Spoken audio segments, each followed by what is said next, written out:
오늘 하나님 말씀은 에베소서 5장 22절에서 33절까지 여러분의 순서지에도 나와 있습니다. 에베소서 5장 22절에서 33절까지 말씀입니다. 찾으셨으면 제가 말씀을 봉독하도록 하겠습니다. 5장 22절에서 33절까지입니다. 아내들이여 자기 남편에게 복종하기를 주께 하듯 하라. 이는 남편이 아내의 머리됨이 그리스도께서 교회의 머리됨과 같음이니 그가 바로 몸의 구주시니라. 그러므로 교회가 그리스도에게 하듯 아내들도 범사에 자기 남편에게 복종할지니라. 남편들아 아내 사랑하기를 그리스도께서 교회를 사랑하시고 그 교회를 위하여 자신을 주심같이 하라. 이는 곧 물로 씻어 말씀으로 깨끗하게 하사 거룩하게 하시고 자기 앞에 영광스러운 교회로 세우사 티나 주름 잡힌 것이나 이런 것들이 없이 거룩하고 흠이 없게 하려 하심이라. 이와 같이 남편들도 자기 아내 사랑하기를 자기 자신과 같이 할지니 자기 아내를 사랑하는 자는 자기를 사랑하는 것이라. 누구든지 언제나 자기 육체를 미워하지 않고 오직 양육하여 보호하기를 그리스도께서 교회에게 함과 같이 하나니 우리는 그 몸의 지체임이라. 그러므로 사람이 부모를 떠나 그의 아내와 합하여 그 둘이 한 육체가 될지니 이 비밀이 크도다. 나는 그리스도와 교회에 대하여 말하노라. 그러나 너희도 각각 자기 아내 사랑하기를 자신같이 하고 아내도 자기 남편을 존경하라. 아멘. 네, 오늘 우리 학생들은 우리가 결혼도 안 했는데 무슨 부부 얘기를 하나 그렇게 생각할지 모르지만 여러분이 이제 앞으로 커서 결혼하게 되면 한 가정의 남편이 되고 한 가정의 아내가 되기 때문에 오늘 부부가 어떻게 살아야 된다라고 성경이 가르치고 있는가 하는 말씀을 미리 들으면 큰 은혜가 될 줄로 믿습니다. 특별히 제가 제목을 부부 잠언이다. 이게 잠언이라는 말을 붙인 거는 이 잠언이라는 말 뜻은 쉽게 설명하면 우리가 세상을 살아가는 사람들에게 있어서 그 인생이 추구해야 될 삶의 지혜다. 그런 뜻이 잠언이에요. 그러니까 내가 이 세상을 살아갈 때 어떻게 살아가는 것이 지혜로운 삶인가 하는 것을 가르쳐주는 말씀, 그게 잠언이라는 뜻이에요. 그러니까 하나님 성경에 우리 부부가 어떻게 살아가는 것이 옳은 삶이고 어떻게 살아가는 것이 행복한 가정을 만들어 갈 수 있는가, 그 비결을 말씀하고 있는 내용이 바로 오늘 성경이다. 그런 말에서 부부가 지켜야 될 잠언, 이렇게 제목을 잡아봤어요. 우리가 잘 아는 레미제라블이라고 하는 유명한 명작을 썼던 프랑스의 작가인 빅토르 위그라는 사람은 집과 가정의 차이를 이렇게 설명했어요. 우리가 영어로 보면 집이라고 하는 것은 하우스고 가정이라고 하는 것은 홈이라는 말이죠. 그러니까 이 가정, 하우스와 홈의 차이가 뭐냐? 그는 이렇게 설명을 했어요. 집이라고 하는 것은 좋은 재료를 가지고 세워지는 것이지만 이 가정이라고 하는 것은 사랑의 행위로 세워지는 것이다. 집이라고 하는 것은 수십 년 동안 지탱이 되지만 사랑으로 세워진 가정은 수천 년간 지탱된다. 이렇게 이야기를 했어요. 중요한 것은 오늘날 수많은 사람들이 쉽게 없어지는 이 하우스, 집에 대해서는 큰 관심을 두고 투자를 아끼지 않으면서도 자손 대대로 이어가는 이 가정에 대해서는 무관심하다는데 오늘날 문제가 있다는 겁니다. 가정이 병들어가고 가정이 무너져가는, 한마디로 가정의 심각한 위기성을 깨닫지 못하고 살아가는 것이 오늘날 현대인들의 삶의 모습이다. 가정에서 이혼의 위기, 저출산의 위기, 비혼의 위기, 이런 수많은 위기들이 가정을 통해서 일어나서 그 다음 세대인 자녀 세대에도 미래 세대에도 그 영향력이 그대로 가는 이 엄청난 가정의 위기들을 왜 우리가 극복하지 못하는가? 이것은 하나님의 말씀을 따라서 살아가지 못하기 때문에 오늘날 이런 문제가 계속적으로 확장되어 나가고 있다는 거예요. 그렇기 때문에 오늘날 가정이 회복되지 아니하고는 결단코 우리의 이 사회나 국가가 행복해질 수 없다는 것입니다. 자, 그러면 남편과 아내라고 하는 이 남자와 여자의 어떤 차이점이 있는가? 다른 점이 있다는 거예요. 왜? 하나님이 남자를 만들고 여자를 만드실 때 다르게 만드셨다는 거예요. 쉽게 말하면 남자와 여자가 가지고 있는 다른 점이 뭘까? 제가 몇 가지로 예를 들어볼게요. 첫째는 뭐냐면 우리 몸에 5가지의 감각기관이 있잖아요. 그 감각기관 중에 남자들에게 발달되어 있는 감각기관은 쳐다보는 시각, 그리고 냄새를 맡는 후각, 이 시각과 후각이 남자들에게 굉장히 뛰어나다는 거예요. 여자들은 뭐가 뛰어나냐? 여자들은 듣는 청각, 그리고 서로 손을 잡아주거나 이런 촉각, 청각과 촉각이 여성들에게 뛰어나다는 거예요. 예를 들면 남자들은 지나가면서도 스쳐가면서도 뭘 볼 때 그냥 안 봐요. 굉장히 정확하게 봐요. 예를 들면 저는 항상 그렇게 가르쳤어요. 목회할 때 우리 성도들에게, 우리 여자 집사님이나 여자 성도님들은 남편보다 5분 일찍 일어나고 5분 늦게 자라. 근데 질문해요. 목사님, 왜 남편보다 아내가 5분 일찍 일어나고 5분 늦게 자요? 그러길래 남편이 이 시각, 보는 눈이 예민하기 때문에 아침에 딱 일어나서 아내를 바라보는 순간 세수하고 화장하고 머리 빗고 예쁘게 옷 입고 이런 모습을 봐야지. 남편이 딱 일어나 보니까 아내가 옆에서 자는데 머리는 태풍이 불어서 막 휘감기고 눈곱은 더덕더덕 끼고 침을 흘려서 지금 그림을 그리고 속치마는 쭉 빠져가지고 그리고 자는 모습을 보면 남편이 정이 뚝 떨어져 버린다는 거예요. 왜? 보는 게 예민하기 때문에. 보는 게.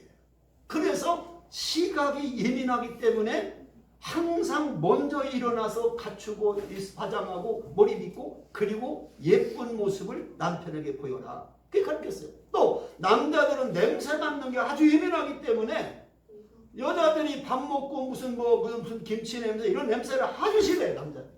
여자는 잘 몰라 그걸. 그러니까 여자들에게서 그런 걸 남자들에게 좋은 냄새를 내기 위해서 발달된 게 뭐냐? 향수가 나왔고 화장품이 나왔다는 거예요.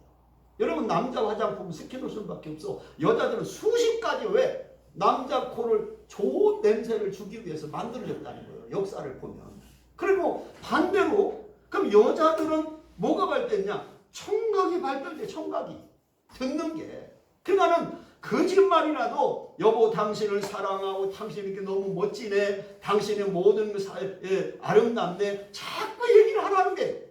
그걸 자꾸 하면 10번만 사랑한다는 말을 한 하루에 저녁 반찬이 달라져 버린다는 거예요. 그렇게 자꾸 들려주라는 거예요. 제가 서울에서 목회자 세미나가 있어가지고 전국에서 목사님 한 300~400명이 모였어요. 일주일간 세미나 하는데 월화 수요일날 3일이 지났는데 강사가 문제를 주는 거예요. 여러 목사님들 오늘 점심시간에 점심 먹고 5명씩 조를 짜서 그 5명 조 가운데 한 사람이 이제 집도한 지 3일 냈으니까 집에다 전화 가져가 사모님이 받으시면 사모님에게 꼭 이 말을 하세요. 여보 당신을 사랑하오. 그리고서 사모님이 뭐라고 대답을 하는지 오후 시간에 발표를 하라는 거예요.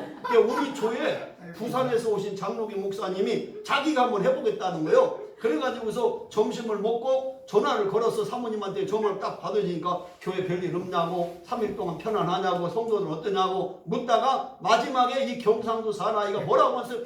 여보 당신을 사랑하오. 이렇게 하니까 아내 사모님이 뭐라고 대답했냐면 웃기시네 이러고 대답해요. 왜냐하면 이 경상도 사나이들은요 고백을 잘 안 해요. 사랑한다는 말을 잘 안 하는 스타일이에요. 이 경상도 사람들이. 근데 갑자기 남편이 서울에 세미나 갔다가 전화를 해가지고 여보 당신을 사랑하는 거 엉겁게 나온 말이 웃기신 애가 나온 거예요. 하도 안 하다가 갑자기 사랑한다는 말 나오니까 웃기신 애가 나온 거예요. 아마 요즘 대한민국의 남편들이 갑자기 전화해서 여보 당신을 사랑하면 웃기시네 할 아내들이 굉장히 많을 것 같아요. 너무 안 하니까. 그래서 이런 청각이나 촉각, 당신 참 수고 많았어 손 한번 잡아줄 때 아내들은 그냥 눈물이 핑 도는 거예요. 그 촉각에 그냥 감동받아가지고. 근데 남편들이 안 한다고 그런 거예요. 이런 문제. 그 다음에 두 번째는 뭐냐면 남자는 성공지향적이라 아주 공격적이고 지배 욕구가 강한 반면에 여자들은 뭐냐 관계지향적이나 정서적이고 인정으로 판단을 해요. 남자들은 같은 공간에 있는 것만으로도 친구가 되는데 여자들은 마음이 통하지 않으면 절대 가까이 있어도 친해지지 않아요. 남자들이 골치가 아프다고 말할 때 여자들은 가슴이 답답하다고 얘기하고 남자가 존경받고 싶어 할 때 여자는 보호받고 싶다라고 말하고 있고 남자는 질문을 안 하는데 여자는 질문을 많이 하는 것이 다른 점이에요. 또 이 남자는 사실과 결과를 얻기 위해서 대화를 하는데 여자는 감정과 과정을 말하기 위해서 대화를 해요. 남자는 성적인 관계를 통해서 애정을 확인하나 여자는 애정을 확인하기 위해 확인한 다음에 성적인 관계에 들어간다라고 하는, 그러니까 남자와 여자는 근본적으로 다른 점이 있다는 거예요. 근데 이 다른 것이 틀린 거는 아니요. 따라합시다. 다름이 틀림은 아니다. 이미 하나님이 남자를 그렇게 만들었고 여자를 그렇게 만들었기 때문에 다른 것이지 그게 틀린 건 아니단 말이지. 남자가 당신 왜 그렇게 해? 그건 당신은 남자고 그건 아니기 때문에 속 다른 거예요. 그렇기 때문에 다르다라고 하는 것을 인정할 때 그것이 틀린 것이 아님을 우리가 알게 된다는 거예요. 자, 그러면 우리가 예를 한번 들어볼게요. 오래전에 모 방송국에서요 세상만사라고 하는 프로그램을 방영한 적이 있었어요. 그 내용이 뭐냐면 나이 많은 할머니 할아버지를 무대로 초청해서 여러 가지 게임을 하는 그런 프로그램이었어요. 근데 아주 인기가 대단히 좋았어요. 한 번은 시골에 사는 70대 후반 된 부부를 초청해가지고 그 무대에 올려가지고 지금 이제 게임을 하는데 그날에는 어떤 게임을 했냐? 낱말 맞추는 게임을 했어요. 낱말 맞추기 게임. 그래서 이제 할머니가 그 할머니 머리 위에다가 딱 이제 문자가 떠. 네 글자의 문장이 딱 뜨면 할아버지가 할머니 앞에서 이제 설명하는 거예요. 맞추라고. 그런 게임인데 그 할머니 머리 위에 뭐라고 떠 있냐면 천생연분. 천생연분이라는 말이 딱 뜬 거예요. 그러니까 할아버지가 이제 설명하는 거예요. 그러면서 뭐냐면 아이고 아내하고 결혼하니까 50년이 넘었는데 저건 금방 맞출 것 같이 생각하면서 할아버지가 할머니한테 질문합니다. 뭐라고 질문하냐면 여보 당신과 나 사이 그러니까 할머니가 가만히 있더니 왼수? 이렇게 대답한 거예요. 아 그거 말고 내자로. 그러니까 할머니가 대답한 것이 평생 왼수. 평생 왼수. 그래가지고 온 사람들이 막 우스바다가 됐던 그런 사건이 있었어요. 여러분 오늘날 이 땅을 살아가는 수많은 부부들이 안타깝게도 평생 천생연분이 아니라 평생 왼수로 사는 사람들이 너무 많다는 거예요. 하나님이 가정을 창조하시고 하나님께서 사랑을 행복의 씨앗으로 그 가정에 주셨는데 그 하나님의 말씀대로 살아가지 않고 결혼생활을 안 하기 때문에 행복의 씨앗이 눈물의 씨앗이 되고 행복의 씨앗이 통곡의 씨앗이 된 가정들이 오늘날 너무 한국에 많다는 거예요. 왜 평생 왼수로 살아갑니까? 천생연분으로 당신과 나는 하나님이 짝지어 주신 천생연분이요 이렇게 살아가야 되는데 서로 못 살아서 그냥 싸우고 왜 그렇게 살까? 그 살아가는 방법을 하나님이 말씀해 주셨는데 그 말씀대로 살지 않기 때문에 그렇다는 거예요. 그래서 오늘 그 말씀을 가르치려고 해요. 어떻게 하면 진짜 천생연분으로 살 수 있을까? 하나님 말씀대로 살면 돼. 자, 그럼 먼저 아내가 해야 될 책임과 의무가 뭘까? 항상 성경은 아내 먼저 남편 뒤 이렇게 그 말씀을 가르쳐 주고 있어요. 자, 그러면 제일 먼저 아내가 남편에게 어떻게 해야 행복한 가정이 되냐? 첫째가 뭐냐? 남편에게 복종해야 된다는 거예요. 아내들은 첫 번째가 뭐냐? 남편에게 복종해야 된다는 게 오늘 성경 말씀 본문에 보면 에베소서 5장 22절부터 24절에 이렇게 기록되어 있어요. 오늘 본문에 아내들이여 자기 남편에게 복종하기를 죽게 하듯 하라. 이는 남편이 아내의 머리됨이 그리스도께서 교회의 머리됨과 같음이니 그가 바로 몸의 구주시니라. 그러므로 교회가 그리스도에게 하듯 아내들도 범사에 자기 남편에게 복종할지니라. 골로새서 3장 18절에도 보면 아내들아 남편에게 복종하라. 이는 주 안에서 마땅하니라. 이렇게 되어 있어요. 그러니까 가정의 행복의 가장 중요한 것은 자녀 관계가 아니라 부부 관계라는 거예요. 부부 관계. 그러니까 가정의 핵심은 자식과의 관계가 아니라 남편과 아내라는 부부 관계가 1순위라는 거예요. 근데 되게 아내들이 뭐라고 하냐? 남편하고 관계 안 좋으면 나는 자식하고 살 거라고. 자식 집에 가보세요. 엄마는 왜 와? 아빠하고 살지 왜 나한테 와? 반방 이렇게 보죠. 절대 가정은 핵심은 남편과 아내라는 부부라는 거예요. 그렇기 때문에 아내들이 남편에게 해야 될 첫 번째 성경이 가르치면 남편의 말에 복종해야 된다. 왜? 그 복종은 하나님의 뜻이라는 거예요. 주님께 내가 복종하는 것처럼 하나님 말씀에 내가 순종하고 복종하는 것처럼 남편의 말에 복종해야 된다. 그건 하나님의 뜻이라는 거예요. 또 두 번째는 하나님의 정하신 질서라는 거예요. 질서. 세상은 질서가 있잖아요. 가정에도 질서가 있고 학교에도 질서가 있고 사회도 질서가 있고 교통에도 질서가 있고 다 질서가 없으면 세상은 혼란에 빠져요. 질서가 있어야 돼요. 근데 가정에서 여기서 남편들에게 복종하라고 하니까 그러면 남편이 그럼 내 머리인가? 나는 그 밑에 그냥 종인가? 남편의 종인가? 그런 얘기가 아니에요. 남편과 아내는 동등해요. 위치가 동등한데 어떤 문제가 의논할 때 남편 의견과 아내 의견이 똑같으면 그럼 싸울 일이야. 싸우지 말고 똑같을 때는 남편의 의견에 아내가 따라가 줘라. 그 말이에요. 어떤 신학자가 왜 하나님이 아담의 아내 하와를 만드실 때 아담의 갈비뼈를 취하여서 하와 아내를 만들었을까? 그걸 해서 이렇게 말씀합니다. 만약에 하나님이 아담의 머리뼈를 빼가지고 여자를 만들었으면 여자가 남편 머리 위에 앉았을 거다. 또 여자의 아담의 발바닥뼈를 빼가지고 아내를 만들었으면 여자가 맨날 남편에게 짓밟혔을 것이다. 그래서 동등하게 서로 살으라고 가장 사람의 중간인 갈비뼈를 빼가지고 여자를 만들었다는 거예요. 같이 동등하게 살으라고. 아멘은 살았는데. 아멘. 이게 하나님의 공평한 이 창조의 방법이었다는 거예요. 그렇기 때문에 이 절대 아내가 남편의 종이 아니라 가정의 질서를 위해서 서로 의견이 마주칠 때는 아내가 고집 부리지 말고 남편의 결정에 따라가는 것이 성경의 질서의 방법이다. 그런 말씀입니다. 그렇기 때문에 복종에 대해서 성경은 남편과 아내 관계는 아내가 남편의 말에 따라가라. 자녀와 부모의 관계는 자녀가 부모의 말에 따라가라. 상전과 종의 관계는 종들이 밑에 사람이 직장의 상사의 말에 따라가라. 이것이 성경에서 가르쳐주는 순서예요. 그래서 남편이 나보다 뛰어난 것이 아니라 가정의 질서와 평안을 위해서 의견이 서로 맞지 않을 때는 남편의 권위를 인정해서 그 남편의 결정을 따라가는 것이 성경적이다 하는 말씀이에요. 두 번째는 뭐냐?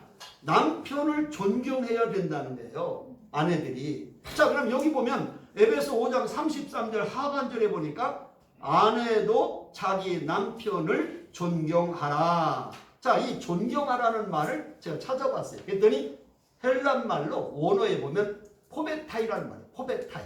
예, 이 포베타이라는 말을 해석을 찾아보니까 어떤 뜻이 있냐면 세 가지 뜻이 있어요. 이 존경이라고 하는 말 속에는 관심을 기울이라, 남편을 명예롭게 하라, 남편을 대접하고 칭찬하라, 이런 뜻이 거기에 들어있더라고. 그러니까 아내들은 뭐냐? 남편을 존경해야 되는데 그 존경한다는 말은 뭐냐? 남편에게 좀 관심을 갖고 남편을 명예롭게 기죽지 않게 해주고 남편을 자꾸 칭찬해서 용기와 자신감을 갖도록 도와줘라. 그런 뜻이 이 존경하라는 뜻 속에 들어있더라. 되게요, 남편과 아내가 결혼 신혼 초에는 진짜 아내들이 관심 많아요. 아침에 출근하면 여보 이 양복 입으세요, 이 넥타이 만드세요, 양말을 이거 신으세요, 신발 입으세요. 관심 무지개 많아요. 근데 결혼하고 한 10년, 12년, 15년 돼서 애 한 둘만 생기면 남편이 양말을 짝짝으로 신고 가는지 넥타이를 뭐 거꾸로 매는지 관심이 없어요. 아내들이 관심 없어. 알아서 하라고 시고. 이러면 안 된다는 거예요. 계속해서 남편에 대해서 관심을 갖고, 남편의 직장에서 힘들어하고 어려워하면 당신 잘하고 있다고, 당신은 능력 있다고, 할 수 있다고 용기도 주고 칭찬도 하고, 그래서 집에서만이라도 남편들이 왕 같은 어떤 그런 자신감을 갖도록 아내가 도와주라는 거예요. 여러분이 잘 아는 켄 블랜차드라고 하는 사람이 쓴 칭찬은 고래도 춤추게 한다는 책이 있어요. 한번 읽어보세요. 좋은 책이에요. 이 칭찬은 고래도 춤을 춘다는 거예요. 쇼하는 고래도, 고래도 칭찬해주면 막 그렇게 이 쇼를 잘한다는 거예요. 오늘 여러분 정말 아내들이 이렇게 남편에 대해서 존경하는 것, 이게 굉장히 중요하다. 서양 속담에 보니까 이런 말이 있어요. 한 여자가 20년 길러놓은 남자를 다른 여자가 20분 만에 망칠 수 있다. 어머니가 20년 가까이 잘 양육해 놓은 남편을 아내가 단 20분 만에 무너뜨릴 수도 있다. 그만큼 아내의 역할이 굉장히 중요하다고 하는 걸 가리킵니다. 세 번째는 뭐냐? 남편의 돕는 배필이 되어야 한다. 창세기 2장 18절에 보면 이렇게 하나님 말씀합니다. 여호와 하나님이 이르시되 사람이 혼자 사는 것이 좋지 아니하니 내가 그를 위하여 돕는 배필을 지으리라 하시니라. 여러분, 이 돕는 배필이라는 말을 여러분 아십니까? 이 돕는 배필이라는 말의 의미는요, 남편의 부족함을 채워주라, 남편의 단점까지도 받아들여라, 남편을 인정하고 격려해 주라, 이런 뜻이 돕는 배필이라는 단어 속에 들어있어요. 근데 오늘날 가정에서 이 아내들이 과연 남편의 부족함을 채우고 남편의 단점까지도 받아들이고 남편의 모든 것을 인정하고 격려해 주냐? 그렇게 안 해요. 무시하고 업신여기고 그저 만나면 남편 흉보고 용기와 희망을 꺾어버리는 그런 일을 아내들이 하고 있다는 거예요. 그래서 성경은 잠언 12장 4절에 보면 어진 여인은 그 지아 위에 면류관이나 욕을 끼치는 여인은 그 지아 위에 뼈를 썩은 같게 하느니라. 아내가 지혜로우면 남편의 면류관이 되지만 남편에게 욕을 끼치는 여인은 그 지아 위에 남편의 뼈를 썩음 같게 고통을 준다는 거예요. 그래서 네 번째는 뭐냐? 마지막으로 아내들이 해야 될 책임은 정결한 행실로 거룩해야 한다. 정결한 행실을 통해서 거룩한 삶을 살으라는 거예요. 베드로전서 3장 1절 2절에 보면 아내들아 이와 같이 자기 남편에게 순종하라. 이는 혹 말씀을 순종하지 않는 자라도 말로 말미암지 않고 그 아내의 행실로 말미암아 구원을 받게 하려 함이니 너의 두려워하며 정결한 행실을 봄이라. 아내가 거룩하고 깨끗하고 이렇게 행실이 바르면 그걸로 인해서 믿지 않는 남편들이 주님께 돌아오는 역사가 일어난다는 거예요. 그래서 베드로 사도는 베드로전서 3장 3절에 말합니다. 아내들이여 당신의 단장은 머리를 꾸미고 금을 차고 아름다운 옷을 입는 외모로 하지 말라. 사도 바울은 디모데서 2장 9절에 또 이와 같이 여자들도 단정하게 옷을 입고 소박함과 정결로서 자기를 담장하고 따은 머리와 금이나 진주나 값진 옷으로 하지 마라. 내면의 아름다움을 가꾸는 일에 힘써라. 이렇게 권면하고 있어요. 그렇기 때문에 오늘 아내들이 남편에게 사랑받고 가정을 행복하게 위한 네 가지의 방법을 성경이 지시해 주고 있어요. 그냥 반대로 그러면 자 그러면 남편들은 어떤 책임과 의무를 아내에게 해야 되는가? 성경은 그것도 분명히 가르쳐주고 있어요. 그 첫째가 뭐냐? 남편들아, 아내를 사랑해야 한다는 거예요.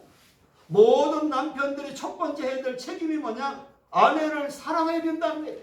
오늘 성경 말씀 에베소 5장 25절에 보면 남편들아, 아내 사랑하기를 그리스도께서 교회를 사랑하시고 그 교회를 위하여 자신을 주심같이 하라.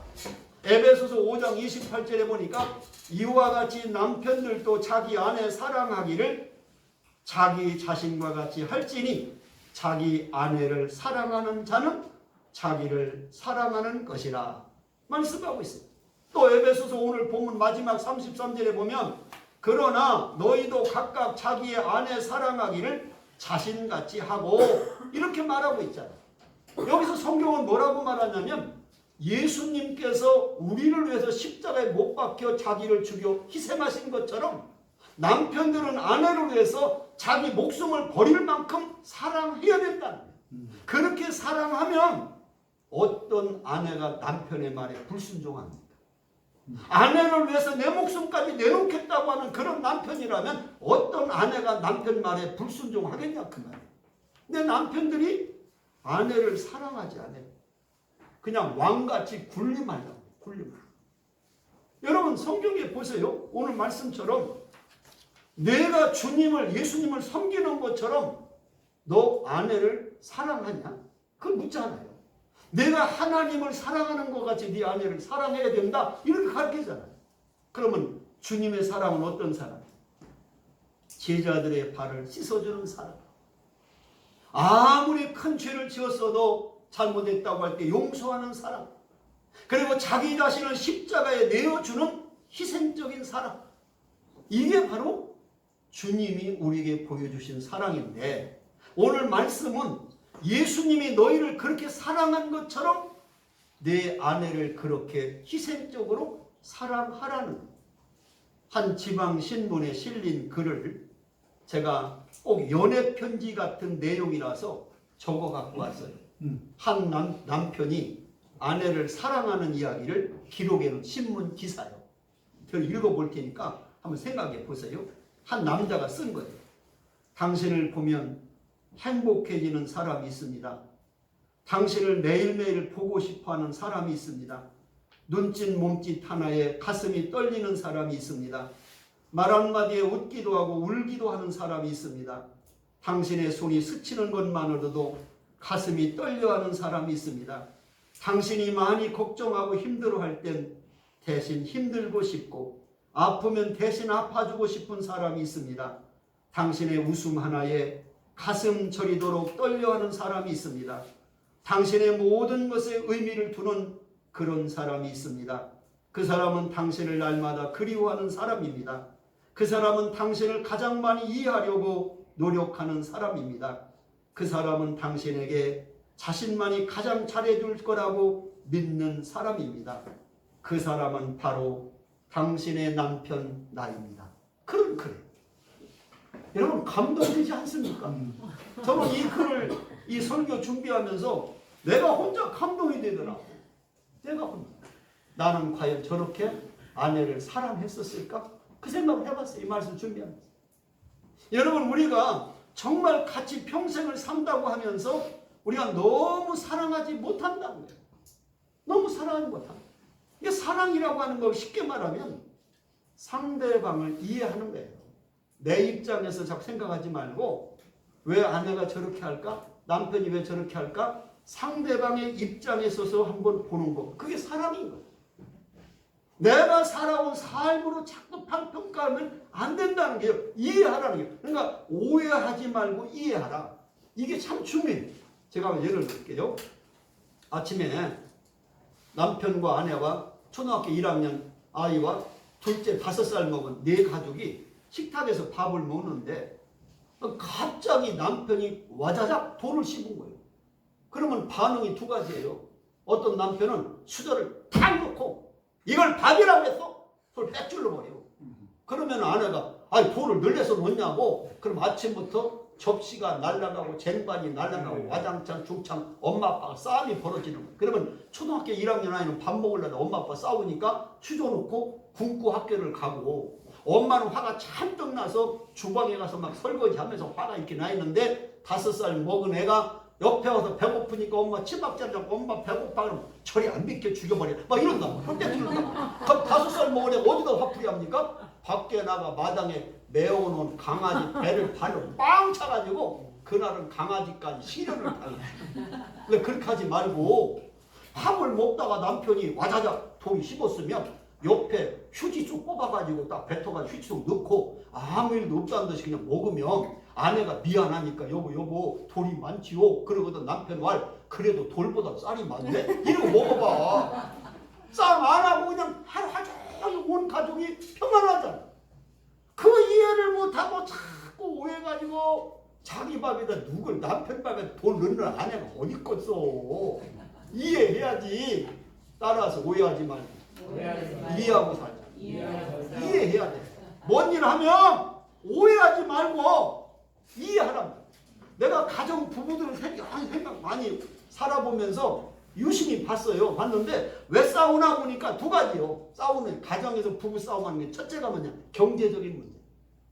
아내가 와서 그래. 여보. 아니 옆집에 아무개 아빠는 한 달에 월급을 500만 원씩 받는데 당신 300만 원 받아서 어떻게 살아? 그러면 남편이 뭐라고 그래?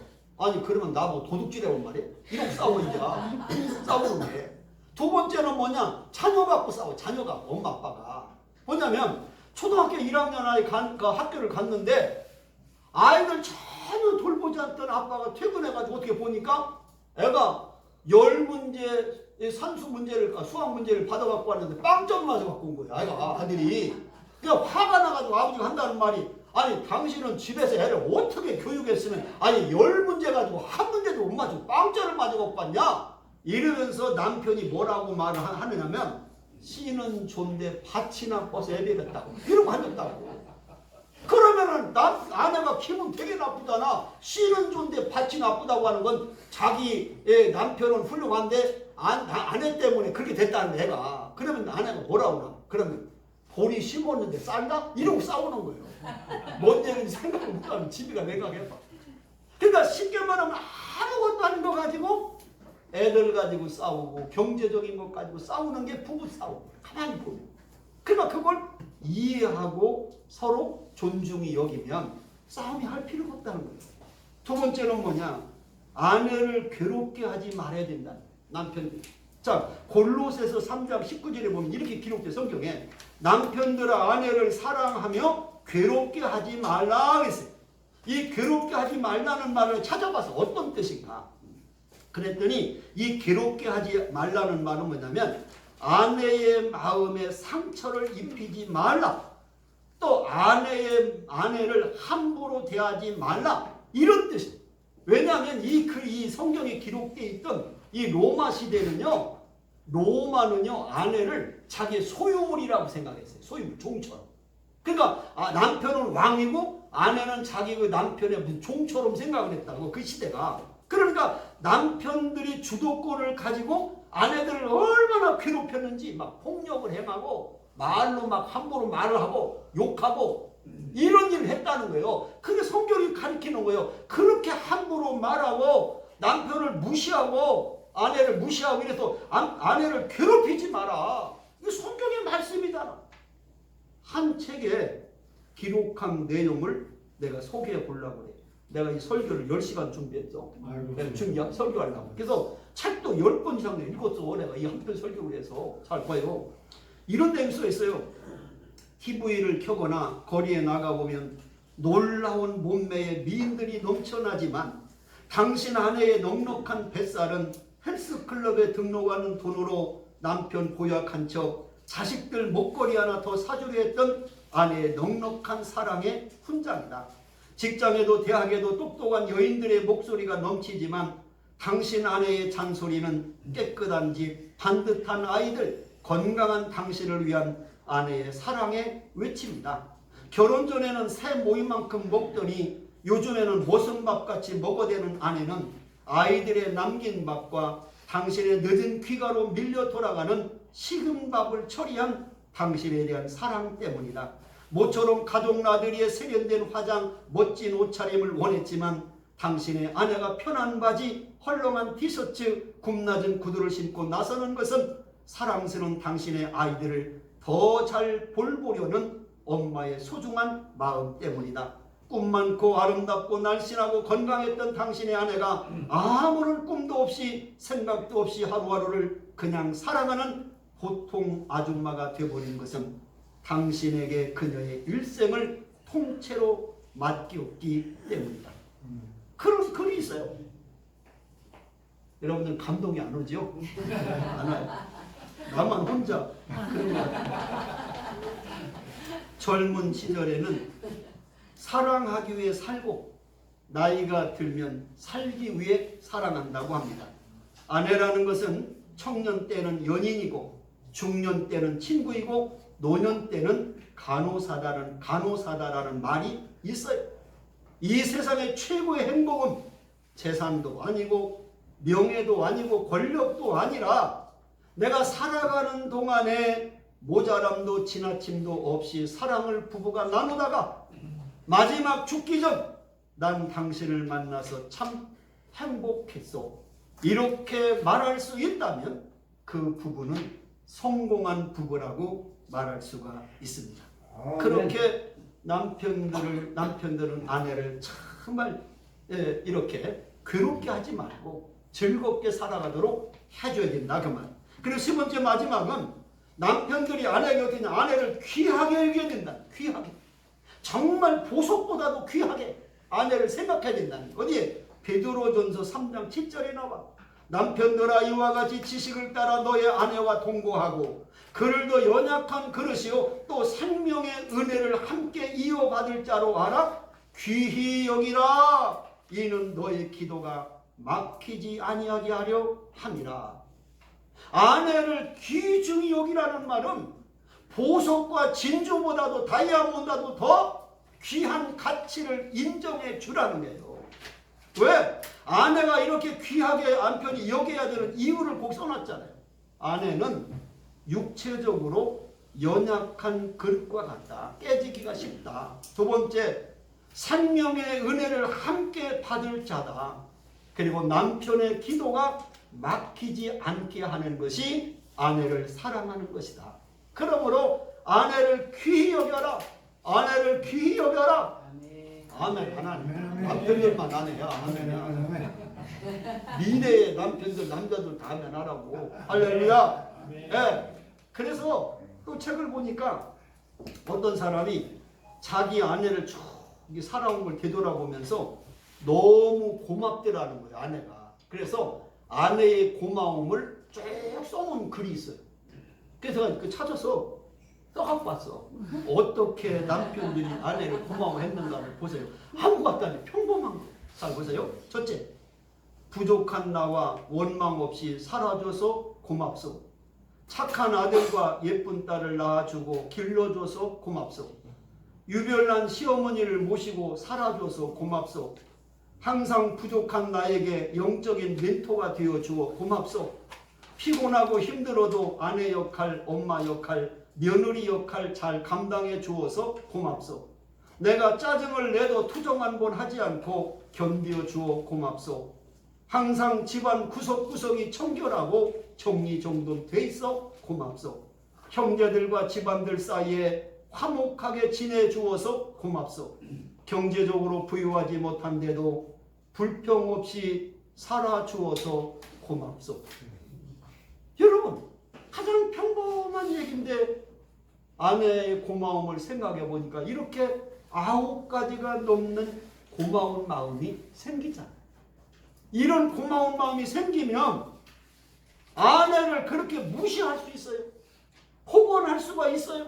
심지어 아내를 폭력을 행할 수 있겠냐고 남편이.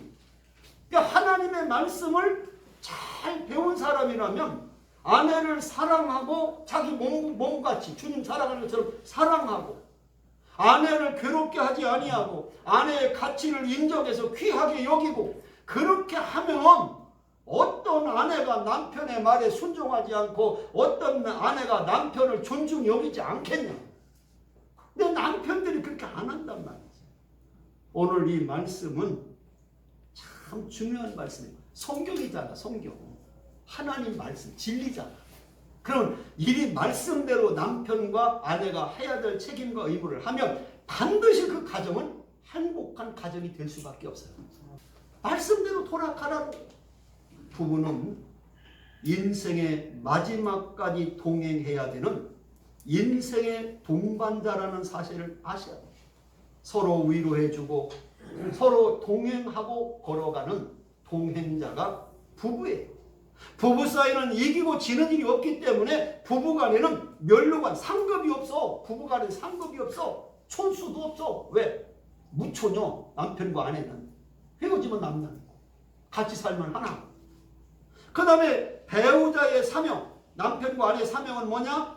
실패와 실수를 지적하는 데 있지 않고 남편은 아내의, 아내는 남편의 허물을 덮어주는 것에 있는. 부부라고 하는 것은 배우자의 약점을 찾아보라고 보낸 정탐뿐이 아니라 배우자의 부족한 것을 보면서 내가 저걸 채워줘야지, 저 부족한 걸 내가 위로해줘야지, 이렇게 채워주는 돕는 배필이 되는 것이 부부랍니다. 오늘 가정의 날 세 번째 주일에 첫 주에는 어떻게 하면 자녀들을 잘 양육할 것인가, 지난주에는 부모를 어떻게 효도할 것인가, 오늘 셋째 주는 남편과 어떻게 행복하게 살 것인가, 이 가정에 대한 이야기를 3주에 걸쳐서 제가 전했어요. 오늘 여러분이 학생들도 잘 말씀을 배우면 여러분이 앞으로 결혼해서 여러분 가정을 이끌어갈 때 오늘 이 하나님 말씀대로만 살면 여러분 가정은 날마다 웃음꽃이 피는 행복한 가정, 작은 천국을 경험하게 될 줄로 믿습니다. 이 말씀 통해서 여러분이 큰 마음에 새겨서 나는 평생 이 말씀대로 살리라 결단하고 돌아가기를 주의 이름으로 축복합니다. 기도하십시오. 하나님 고맙습니다. 오늘 가정의 날에 이제 셋째 주 어떻게 하면 부부가 행복한 가정을 이룰 것인가를 이 시간에 말씀을 통해서 깨닫게 해주시니 감사합니다. 오늘 이 말씀 통하여 우리 모든 성도들의 가정이 행복한 가정, 작은 천국을 경험하게 하시고 미래의 가정을 이룰 우리 학생들에게도 이 말씀이 마음에 잘 새겨져서 장래에 저들이 결혼했을 때 행복한 가정, 작은 천국과 같은 가정으로 살게 해 주옵소서. 예수님의 이름으로 기도합니다. 아멘. 이제는 우리 주 예수 그리스도의 그 크신 은혜와 하나님 아버지의 극진하신 사랑하심과 성령님의 내주 역사 충만 교통하심이 오늘 말씀을 통하여 행복한 가정, 행복한 부부로 살아가기 원하는 귀한 성도들 머리머리 위에와 또 우리 동명학교와 우리 동명성전 그리고 중문재단 대한민국 모든 백성들 머리머리 위에 지금부터 영원토록 함께 하시기를 간절히 축원하옵나이다. 아멘.